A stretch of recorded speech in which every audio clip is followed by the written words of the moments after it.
Welcome to this week's episode of Chasing Crossroads. I am again your host, Deeks, and today I am joined here by very special guests, Benj and Jer. Guys, go ahead and say hi to our audience. Hello. Hello, hi. A couple of days ago, right? Let's get down to brass tacks. We had a grad mix taken together, and I kind of felt sentimental, and thought that it would be nice to have a discussion reflecting on our journey so far. I wanted to share it with everyone today because maybe some of you are reflecting on your own journey, and perhaps it's not graduating, but it may serve as a moment to reflect on what you've done so far and what you want to do with your life moving forward, right? Which is very fitting with our podcast theme. But okay, I want to throw out the most commonly asked question to you guys.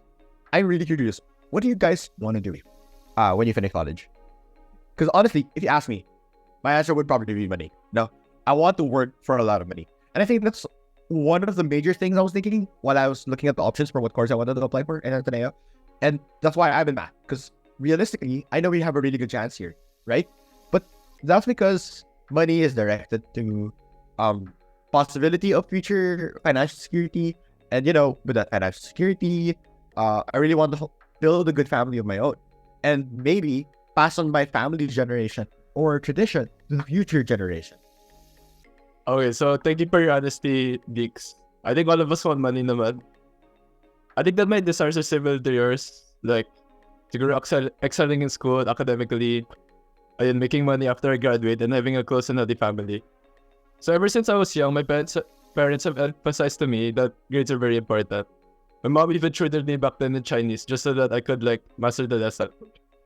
Up until now, I still consider academics to be one of the most important aspects of my life.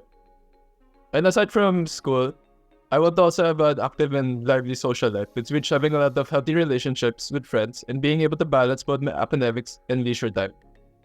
And now, since I'm about to graduate, I want to, of course, get a high-paying job, like earn money for myself and be able to utilize my degree in applied mathematics in my future profession. Well, just so similar to yours, too, at least for the most part. My mom also tutored me in Chinese so that I could be on top of my lessons. But actually, she also tutored me in other subjects. I remember it was my mom teaching me science until I was in grade 3. But to be honest, I don't think I carried much of it in college because while I strive to excel academically, it isn't something I stress too much about. I am more eager to join a social enterprise or a non-profit organization. I can't pinpoint the exact role, but I just know that what I want to work for an organization that seeks to help marginalized groups like the urban poor. But I think that this is a holy desire that God gave me. Wait, Bench. That sounds so noble. Like, what made you think this way? Was there like a significant life experience that you had before? Well, honestly, I think I've had the predisposition to help the marginalized ever since I was younger. I recall the 10-year-old me donating my chess winnings to a tournament my tournament winnings in a chess tournament to a social enterprise that creates votes for kids in the provinces. For the longest time though, I feel like I've been pushing that side away from me because of the expectations of my family and friends to be quote-unquote successful. But in 2022, I feel like God really nudged me in the direction of helping others by putting me in what James Martin would call a vulnerable state. I don't have much time to share the whole story, but here's the TLDR. So having endured a very stressful 2021, which included many COVID scares, my family and I decided that it would be a good idea to spend the new year out of town. After weighing different options, we decided to go to Palawan. So everything was great when we arrived in Palawan on the 31st of December. I loved the food and the view was absolutely gorgeous. I recall that while counting down until the new year, we cheered for a much better 2022. But as we were drinking our champagne, my dad suddenly got a call. Huh? I don't know sunog, he said frantically. I recall all of us being in disbelief as we never expected anything like this to happen.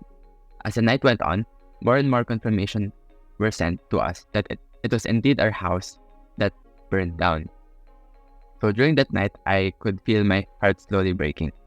And I could say that this moment really reshaped my identity because the fire burned almost everything I grew up with.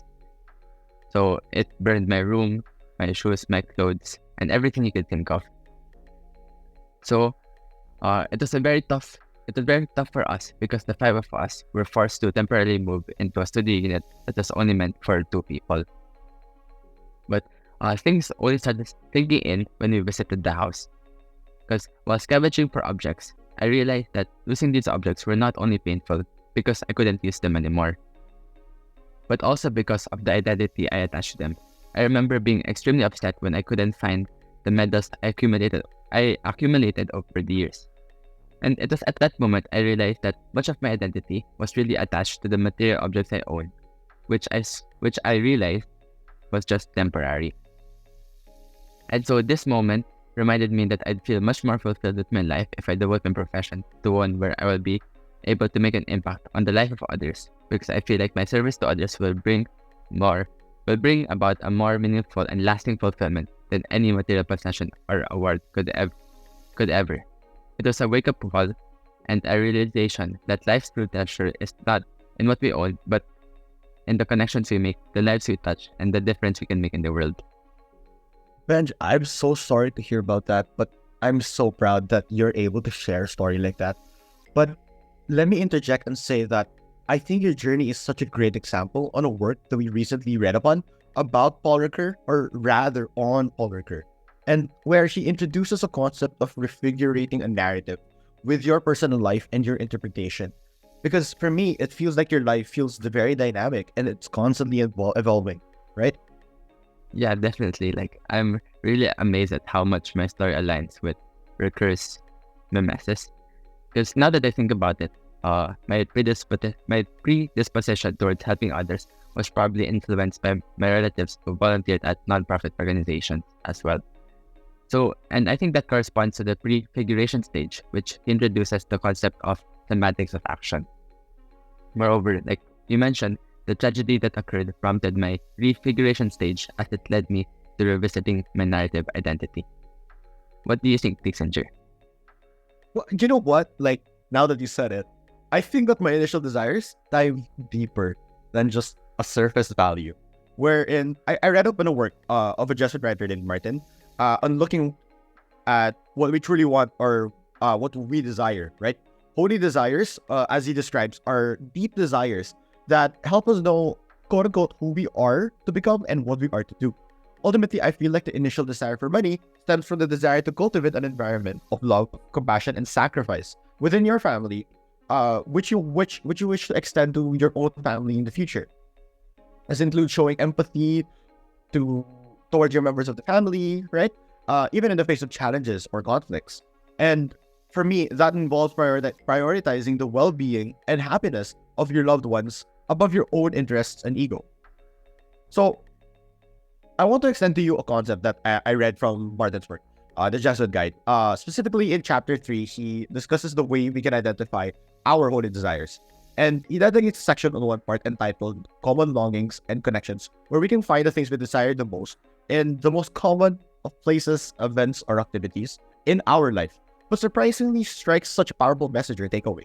Like for me, although a lot of Chinese families normally participate in the celebration of Chinese New Year nearby, which is a really big event for many Chinese people, I'm sure since we know each other, I know you guys know this, it's one of the days I really look forward to. I think it was a couple of years ago before the pandemic hit. I'm sitting in the middle of the dining table with everyone in my family, right? The teenagers, so that includes me, we're off to the side playing video games. Babies of the family, yung mga 4-year-olds pa lang, they're spending time with ama. My dad's siblings are talking about their work. Spouses are joining in the conversation. So it's like a loud amalgamation of voice and screaming, right? But as I sit there in the corner of the room, I realize this is what makes me happy. The love and connection shared among everyone, despite all of our different backgrounds and stories, we are connected by the one thing that binds us all, which is family. And I feel a profound sense of belonging and connection to my roots. From the fiestahan to the giving of ampao, which is like this red envelope where you put money inside. Again, which is very thematic of my answer a while ago. But going back, it reminds me of who I am and where I come from. So I don't know if it's really relatable to anyone, but I see fragments of my future when I see them. Seeing where I want to be in how many years. The specific dinner when I come to this realization formed me into a family-oriented person. So Deeks, thank you for your sharing. I think that your sharing of how your upbringing in Chinese culture shaped your view on family was similar to the comment you posted to Benj kanina about how narrative shaped us. Yeah. Actually, yeah. That's right. I want to say that because actually, for my part, I think it's more of the concept where Ricoeur identifies, which is prefiguration, And that's in the context of narrating stories. This involves the shaping of character identity through cultural narratives and societal norms. So I want to refer to a concept you discussed earlier, semantics of action. And this refers to the actions individuals take as they navigate and internalize cultural narratives and societal norms. These actions are not merely physical, not just materialistic, but also symbolic, reflecting the values, beliefs, and expectations embedded within the cultural context. I guess it's a really good summary of how I have been influenced to become a family-oriented person. I don't ever owe everything, though, to my cultural heritage, because the Filipino societal norm, as we all know, also plays a big part, that is having close family ties. We are characterized by having strong bonds that extend beyond just the immediate family. Not only, if you compare family dynamics with those originating from thickness, for example, the West, right? We don't kick our children at 18. Actually, we try to do everything to keep our children in our home. That CNY dinner, or annual CNY dinner, is just more than just a celebration nowadays. It's like a reaffirmation of what has become my cultural identity, and a testament to the enduring power of family bonds. Okay, so thank you so much for your sharing, Deeks. I really like how something as simple as a yearly family gathering can become so meaningful to you. So back to the question earlier about like deeper desires. Now that I think of it, all the things I mentioned kanina, like doing well in school, trying to find my place in society, they're like kind of just surface ones. These are the things I want to achieve that are just solely for my benefit and my own status. I think that this ties back to fulfilling the image of an ideal son for my parents and my wanting for them to be proud of me.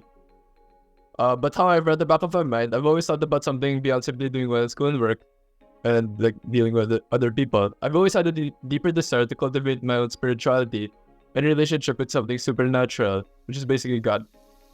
I grew up in a Catholic family after my parents' religion, but I never really connected with Catholicism growing up.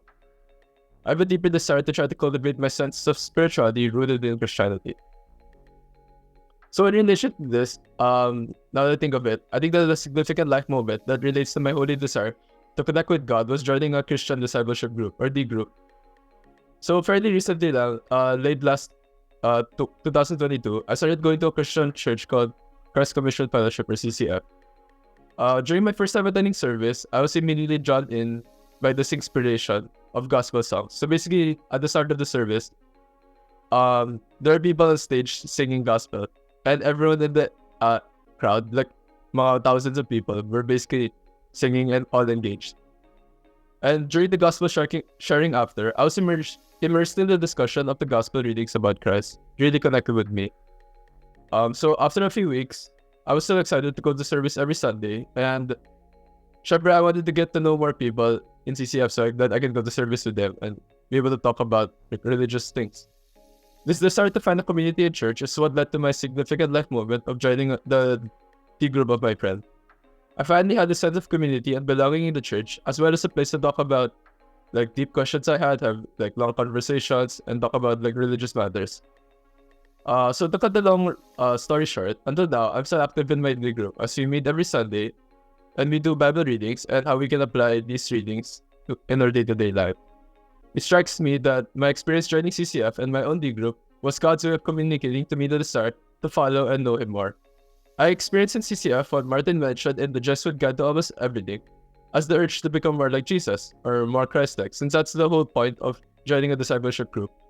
As I learned more about Him during service and during my own conversations in the D group. So I think that I experienced something similar to what Benj and Deeks talked about earlier about how narrative shaped us. Ever since I joined CCF and became part of a D group, my perspective on what constitutes a fulfilling life has been refigured by my interactions with my D group leader and my fellow D group mates. My priorities and general life outlook and goals have changed. Before, I always felt some level of incompleteness or some sense of lacking because of my like service desires. Because I was just focused on myself, like studies, getting high grades, trying to fit in with my peers. Without the presence of God or like a greater purpose in my life, I think that this cycle of trying to improve, get better, it'll just never end, and I'll never actually feel fulfilled. Some things can fill this gap, however, such as developing a meaningful relationship with God and like strengthening my own beliefs and spirituality. And aside from this, I think that the group has actually had a tangible impact on the way I think and live my life. So I want to just share something that we do every week in our D group called the 007. So basically, before every Sunday, before we meet, we have to say our 007 scores. The first number corresponds to how many days in this week you committed sexual impurity. The second number is the number of days you exhibited negative emotion. So the goal for the first two numbers is getting a 0. While the third number is how many days in the week you had quiet time. Basically, praying, reading the Bible, reading God's word, and communicating to God. So the perfect score is 007, and for me, it's an effective accountability tool for me to continue improving and living more Christ-like. So even though my score each week is not the perfect 007, I think that this accountability tool has helped me devote time each night to reading the Bible, talking to God, and nourishing my relationship with Him. It has also somewhat pushed me to stop my bad attitudes and habits. And even though I admit that I cannot completely do away with some of the temptations, the support and encouragement from my D group mates have helped me tremendously. Actually, yeah, I wanted to say, like, I used to go to this Sunday school that, anyway, like, aside from that, this is a different story now, right? Let's try to get back a little bit and to go back to the original question of what we want to do after college. How do I phrase this? Is there something that you really wanted to pursue or wanted to do because it's something that, decided you love or maybe you're good at?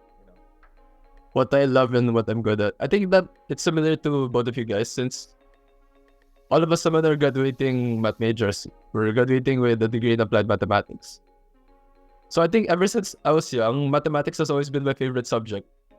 Especially compared to like science na maraming terms na kailangan i-memorize, or like English, Filipino, Chinese, since like the language subject, since I'm not the best at writing and I don't particularly like reading either.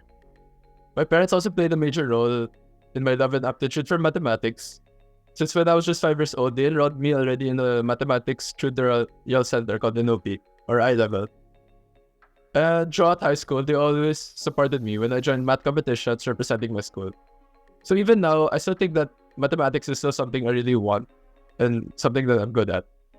So even if I struggle with some of my math subjects, I've never really regretted picking applied mathematics as my course in Ateneo. I enjoy the various aspects of math, such as problem solving, logic tests, critical thinking, and understanding processes rather than merely memorizing. So I tried to connect what I said to what I said a while ago. I considered joining a ministry at CCF to teach mathematics. Actually, CCF has various ministries. However, as I thought about it further, I think that it isn't really that realistic for me to teach in the ministry because of the low pay. And honestly, I don't think I'll be able to apply most of what I learned in college there. I love how honest you are about not joining the ministry because of its low pay. Because even though chasing money gets a bad rep, money is definitely important because it gives us a sense of security, as both of you already mentioned. So there's no wonder why money is included in the Ikigai, which, in case you didn't know, Ikigai is a Japanese concept that translates to a reason for being. It is often depicted as a Venn diagram with 4 overlapping circles, representing what you love, what you're good at, what the world needs, and what you can be paid for. So the intersection of these elements is considered one's Ikigai, the sweet spot where passion, mission, vocation, and profession align. Well, that's a very interesting concept, Bench, about Ikigai. Yes, I agree with you that I think that there needs to be a balance between like the religious side of my life and what is not religious, or basically work. As Perry said in his text, what is Ikigai? What is important is that in whatever you are doing, that thing is in line with your life purpose. To give it the concept of Ikigai, I think that if given the opportunity, I would like to work in a corporation that has a healthy work environment, that requires skills that I learned in school, and that pays sufficiently. Meanwhile, I can also balance my life by doing part-time ministry work on the weekends. An example is the kids ministry in CCF, where I can teach mathematics to grade school and high school students. Yeah, when you talk about like what you like and what you want, there's always like this one question that I always ask yourself, right? Imagine it's a Friday night, like you have no responsibilities, duties, or activities that you have to accomplish. You can spend the night however you want and whatever you want. What are the 2 things you're gonna do? I already have 2 in mind, and particularly that's one, probably gonna be playing video games. The games I play right now are Starfield and Valorant, and then the second one would probably be the same as usual. It's gonna be like reading or solving some math textbook or worksheet. So to top on that, I think I can confidently say that I'm really good at both of these things. Maybe not the best, but safe to say I'm above the average person. I think. I hope. At first, there seems to be like a disconnect between both math and video games until you take a look at the elements for both activities. Because in most video games I play, I'm navigating hard difficulties, right? I'm trying to solve this difficult problem, devising strategies to overcome monsters. There's a sense of achievement that comes from mastering a game, much like solving a difficult math problem. You reach a problem you can't overcome, you find a solution through it or around it. And I think that's where the love for doing math aligns. Because I enjoy solving puzzles and challenges that require me to use what I learned and what I know. Just like you, Jer.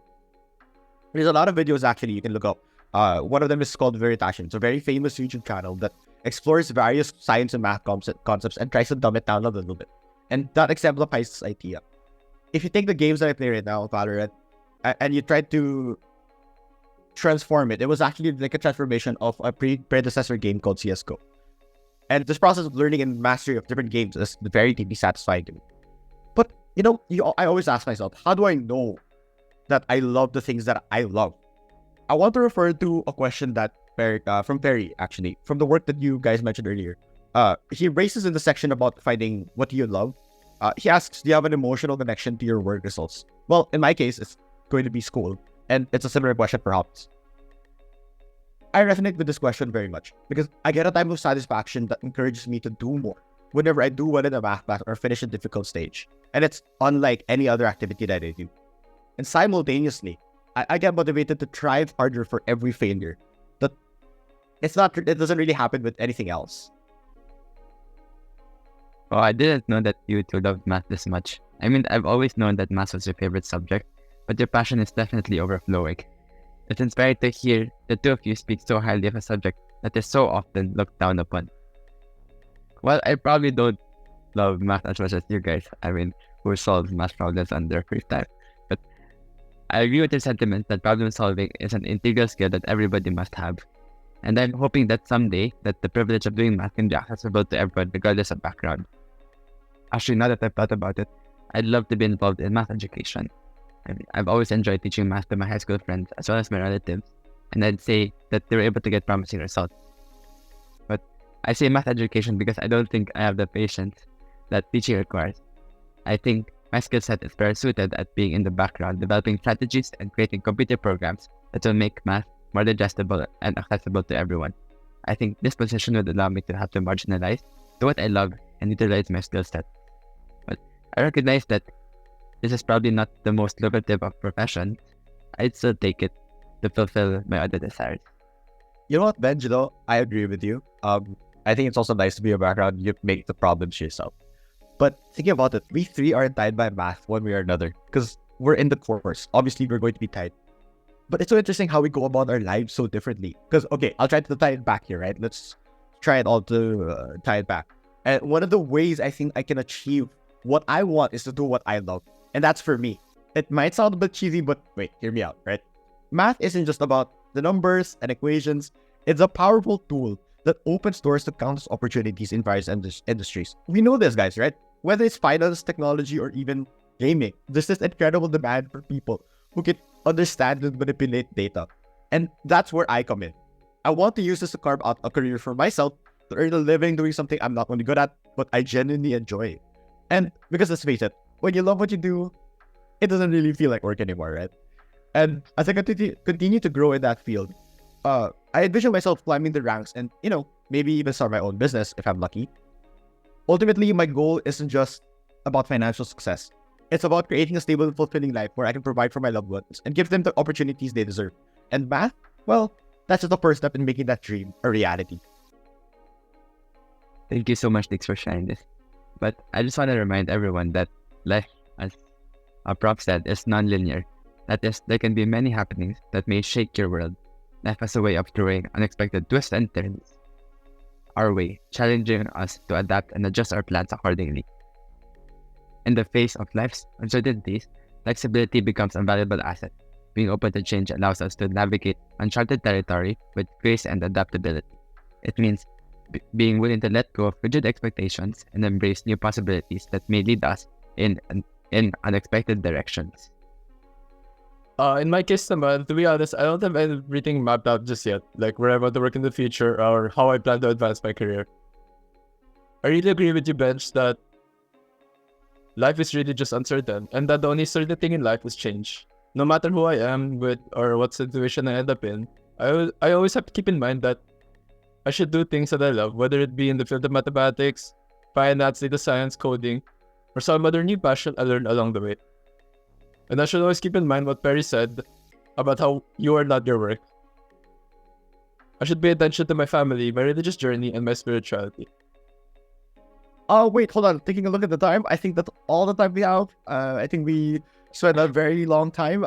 Thank you so much, guys, Bench, Jer, for being in the podcast today, and thank you to the audience for listening to the podcast. I am again your host, Deeks, and this is Chasing Crossroads. Alright.